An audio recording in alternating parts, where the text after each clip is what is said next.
Salut les amix, bienvenue sur ma chaîne pour une nouvelle vidéo. Ça fait 2-3 vidéos que je porte les mêmes vêtements. Je sais que les nouveaux sur la chaîne se disent « Oh putain, mais ce mec là c'est un clochard, il se change jamais, il prend pas de douche, il est toujours habillé pareil. » Calme-toi. Peut-être que ceux qui sont habitués à la chaîne le savent souvent. Je fais en général les tests produits, ou de quad, de lunettes, de ce que vous voulez. Un peu n'importe comment, et je fais les intros et les outros, je les groupe, et je fais tout la même journée. C'est pour ça que je ne me change pas. Comme je suis quelqu'un d'honnête, je ne vous mens pas, je ne vais pas changer de t-shirt et de pull entre chaque prise. Non, non, non, monsieur. Je reste habillé de la même manière. Donc c'est pour ça que je n'ai pas changé de vêtements depuis quelques vidéos. Mais rassure-toi, je ne suis pas un crasseux. Voilà. Aujourd'hui, nous allons parler du HX100E. Non, n'importe quoi, c'est pas ça. C'est le HX100SE de chez Beta FPV. C'est une version light en 1S du HX100 qui lui prend du 3S. Voilà, donc c'est un petit quad qui intronise leur nouvelle connectique BT 2.0 qui remplace le PH 2.0 si je dis pas de conneries. Voilà, donc voilà, c'est censé être plus robuste et faire passer plus de courant. C'est quand même plutôt cool.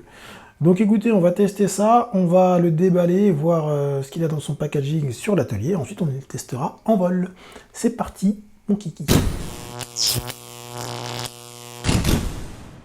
J'ai reçu un colis de Beta FPV qui contenait une nouvelle machine et leur nouvelle batterie. Donc on va commencer par unboxer la machine. Je crois que c'est, comment ça s'appelle, c'est un HX100, mais un peu vieux au rabais. Voilà, c'est le HX100 SE. Qui ne marche plus jusqu'en 3S comme le HX60 que j'aimais tant, que j'ai kiffé tester, mais qui marche celui-là en 1S, si je dis pas de conneries. Ouais, j'ai un peu peur, hein, que ce soit un peu moins véloce. C'est vrai que le HX60, on trouvait qu'il avait quand même pas mal de patates. Donc là, ah, là on n'a plus un vrai strap. Sur celui-là, on a une canopie comme celle qu'ils avaient avant, là, les toutes fragiles là. On n'a plus des 11.03 7000 kV, mais des 11.02 13500 kV. Bon, forcément, le kV est beaucoup plus important. Hein. On a une AIO qui gère le 1S. Alors, ce qui est cool, c'est qu'on a un pad antidérapant en silicone. Ça, c'est une très très bonne chose.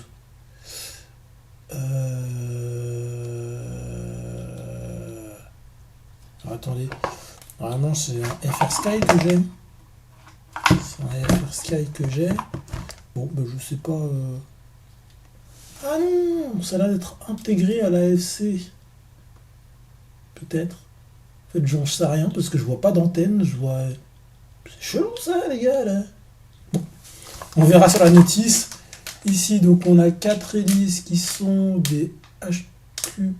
Ah non, c'est des Gemfan. C'est des jeunes fans, c'est très bien, ça change. Donc ils ont leur nouvelle batterie BT 2.0 là. Donc c'est du 3060C en LIHV. Bon, c'est cool. C'est très très cool. Et donc ici. Ah mais c'est cool. J'en ai deux en plus. Donc bah, c'est mortel. Et donc on a un petit câble adaptateur pour pouvoir les charger sur un chargeur classique, donc bah, c'est cool. C'est cool. Ah, on a un petit support en TPU. Non, on dirait, c'est pas du TPU, on dirait que c'est moulé en silicone. Voilà, donc on a un petit support en plus. Bah, c'est mignon. Alors c'est très très léger, hein, pour le coup. J'ai perdu du poids, hein, le bordel. Hein.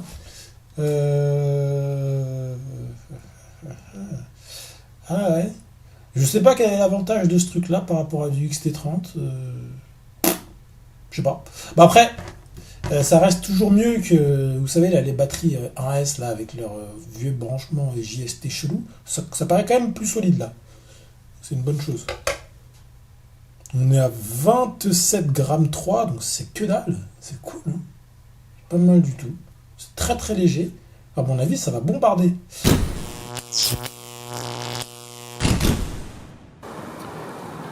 Bon, donc on va faire le test de ce petit two-speak de 29 grammes en vol. Là il y a un peu de vent aujourd'hui donc je sais pas ce que ça va donner. Bon il me semble que le VTX c'est du 25 mW. Voilà. Surtout la nouveauté, c'est surtout cette nouvelle connectique BT02.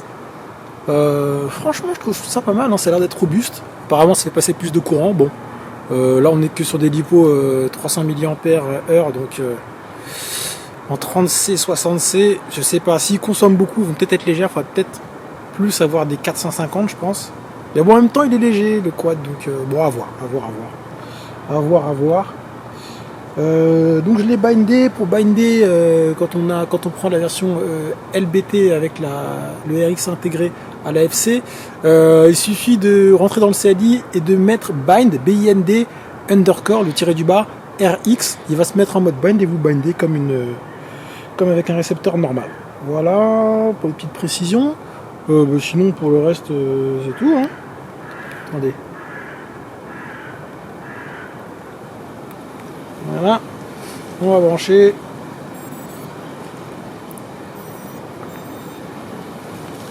Je lance.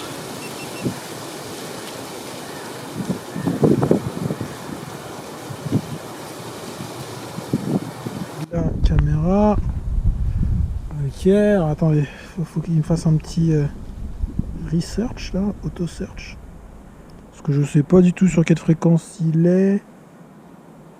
Et je sais pas, la dernière fois j'ai essayé de faire marcher le Smart Audio, ça marchait pas.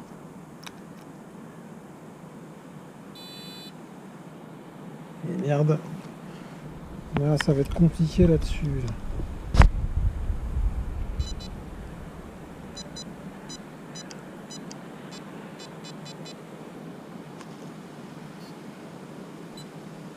Bon, on est sur du A4. Je crois que ça correspond au truc Boscam ou Fatchar, je sais jamais, bref. Bon. Ah ouais, les moteurs sont pas puissants. Il a été gêné par une feuille, le bordel. Bon, déjà les moteurs sont pas d'une puissance phénoménale. On le sait, il y a du vent, donc on va essayer de pas monter trop en altitude pour pouvoir tester cette petite bête. Ce que je peux vous dire déjà, c'est que la caméra n'est pas trop dégueulasse. Pour vous dire, je la préfère à la caméra du Tyro 119.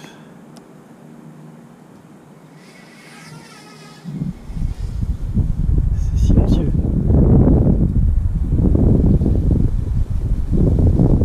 Ouais, j'ai des vibrations cheloues. Ah, mais je crois que c'est le RX. J'aurais dû peut-être le binder en D8 et pas en D16, quoique. La lipo, pourtant j'ai pas volé beaucoup, elle est déjà en PLS. Il faudrait des 450-300, c'est trop léger. Mais déjà, j'aime bien la qualité de la caméra. Pour une caméra de Tiny to Speak, là, c'est pas mal. Mais par contre, les réglages, ça va pas du tout là. Là, il me fait des trucs chelous, j'aime pas ça. Alors, premier bon point, c'est que c'est super léger. C'est pas super léger, non, c'est pas ça que je voulais dire. C'était quoi que je voulais dire? Non, je suis fatigué. Premier bon point, la caméra est pas dégueu. Ah, attendez, mes IPD sont pas bien réglés. Et premier très mauvais point, enfin il y a du vent. Hein. Premier très mauvais point, c'est que je sais pas, j'ai des trucs, ça me fait des trucs chelous hein, au niveau des réglages. Je vais essayer de changer. Back, 7 exit, 7 reboot. Mais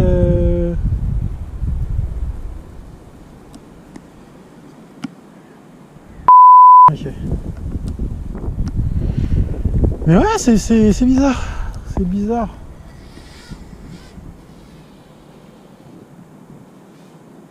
Ah, ça fait des trucs chelous. Ça tremble de partout. Ouais, bon pour moi, il y a un souci de réglage. Et les lipos, elles sont pas assez grosses. Donc on est très très proche de la PLS. Mais j'aime beaucoup la batterie. Donc il faudrait que je reteste un peu plus tard. Faut que je règle tout ça et puis on reviendra faire un autre test. Mais ouais. Je pense que la batterie qui est livrée avec est vraiment trop petite. Et le réglage PID est à revoir, parce que là c'est pas beau. Mais il y a du potentiel en tout cas. Il y a du potentiel. Ça peut vraiment être cool comme machine. Eh bien écoutez, c'est la fin de cette vidéo, nous avons pu tester ce petit quad. Je suis un peu déçu parce qu'il n'est pas tuné. C'est vrai que pour un BNF, c'est un peu relou. Je sais pas si c'est parce que j'ai reçu un modèle de reviewer et que du coup ils n'avaient pas finalisé encore le réglage PID. Si vous avez un FX600 SE, ben, n'hésitez pas à me dire si le vôtre a nécessité des réglages PID ou pas. En tout cas, le mien en a besoin, donc il va falloir que je me penche là-dessus. Mais mis à part ça, j'aime beaucoup le format, la manière dont il est construit, c'est robuste. Mis à part la canopie, qui est l'ancienne canopie là, en carton de pâte là, qui se pète comme rien. Mais mis à part ça, on a une belle image de la caméra. Et voilà, je peux pas vous dire si ça vole bien, parce que bah, le mien est pas bien réglé, il faut que je le fasse. Mais écoutez, voilà. Pour ce qui est du BT 2.0, bah, c'est pas mal, hein, c'est pas mal. C'est plus léger que le XT30 et clairement ça laisse passer plus de courant à tel point que la batterie bah, elle tient pas quoi. Il faudrait une 450 plutôt qu'une 300 à mon sens. Mais j'arrête de taper mon micro. Mais mis à part ça, franchement ça marche bien. Ça marche bien. Voilà, juste les réglages PID à faire quoi. Donc là bêta FPV, sur celui-là vous avez un peu déconné. Il faudrait peut-être revoir la copie, si c'est le cas de tous les HX100 SE, mais je pense que c'est moi qui ai eu un mauvais modèle et qui n'était pas tuné. Voilà, écoutez, c'est la fin de cette vidéo. Si elle vous a plu, n'hésitez pas à mettre un petit pouce bleu, à vous abonner et à laisser un petit commentaire. Je vous dis à très bientôt pour de nouvelles aventures. Portez-vous bien et à bientôt.